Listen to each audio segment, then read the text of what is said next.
Today on the Big Dog Holler Barbecue channel, we're making some pulled ham sandwiches. So stay tuned and find out how we did it.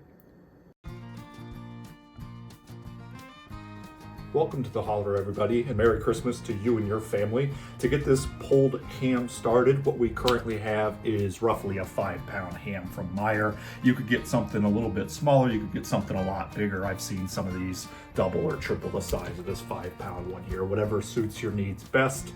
But what we're gonna do, we're gonna get this unpackaged and patted dry to get some of that excess salt and moisture off the outside there. So once we get that accomplished, we'll be right back. So now that our ham is out of the package here and pat mostly dry with a paper towel, we're gonna grab a binder.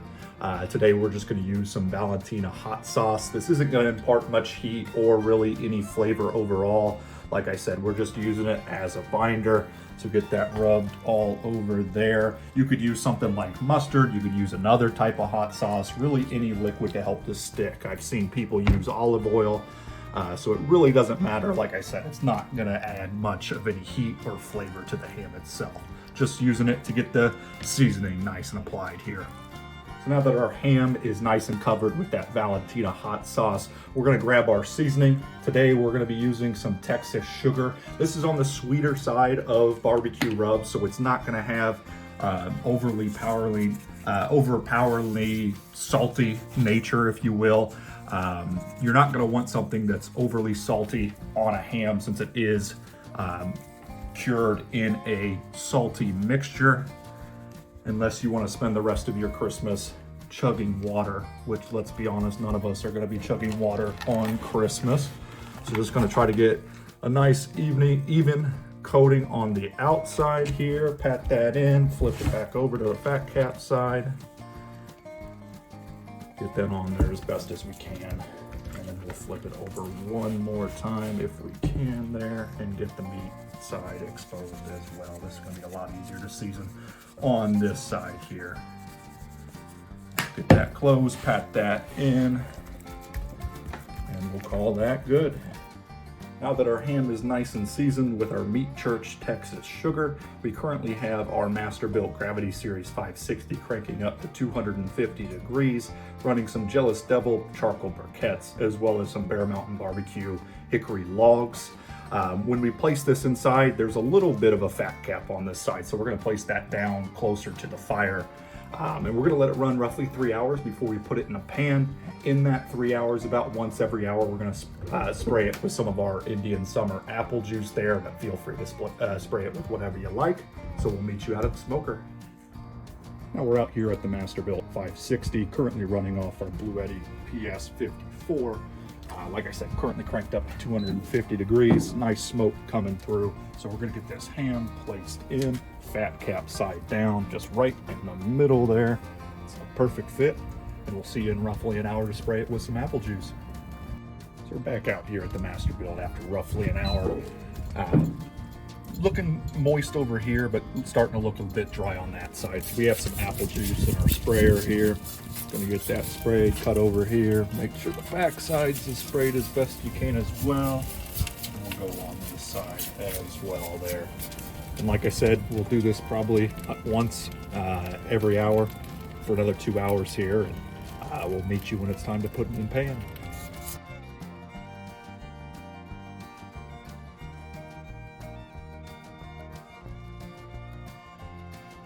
It's been roughly 3.5 hours. Let's take a look at the ham here. Starting to get some good color here, getting some decent color there, and have some great color on the back side as well. So let's get this pulled off in a pan and we'll meet you back inside. Now that we're back inside, we have the ham inside of a tray here. You can see the color even better from this perspective. I'm gonna let it ride in this pan with a little bit more of our Indian Summer apple juice here. Just gonna pour that on top and around to give it something to swim in and stay nice and moist here. We'll call that good enough. The meat side is down, so it is facing the apple juice, which is exactly what we want here. Like I said, we're gonna cover the top with foil, let it ride until it reaches 200 degrees internal. We'll let you know at the end how long that was, and we'll get that back on the smoker. And that we have the ham back on the master build. The great part about this is, since it's now perfectly wrapped up, you can crank the heat as high as you need to. We currently have ours bumped up to 300. Really just depends on when it's time for dinner. You can keep going low and slow if you want, but this should be perfect for us. So we'll see you in a few hours.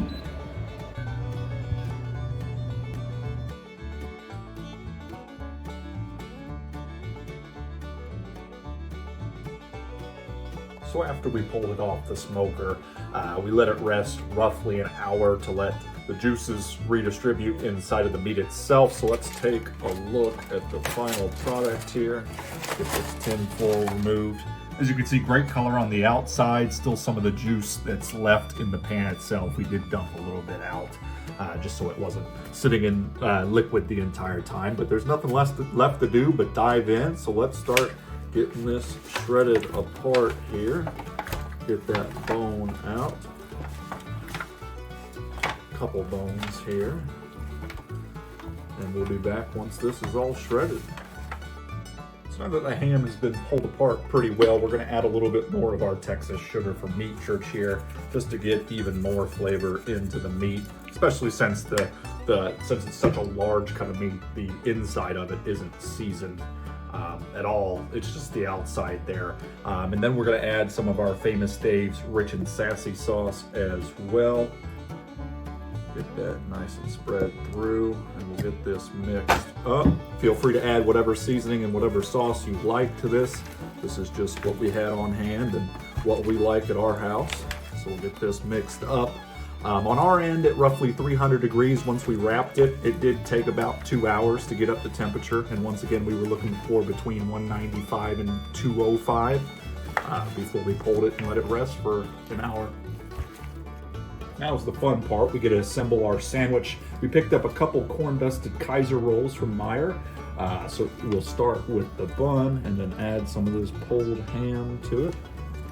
As much or as little as you want on there. We're going to grab a little bit more. And then to that, we're going to keep it nice and simple. We're going to add some Grillo's pickle chips to the top here. Once again, add as much or as little as you want. These Grillos are fantastic, so I'm going to add several here. And that's it. You can add a little bit more sauce. You can add more toppings of your choice, but that's how we're going to do it. We're going to keep it nice and simple. But there you have it, pulled ham, a nice twist on a Christmas classic. Whoever eats the most gets the most, so dig in.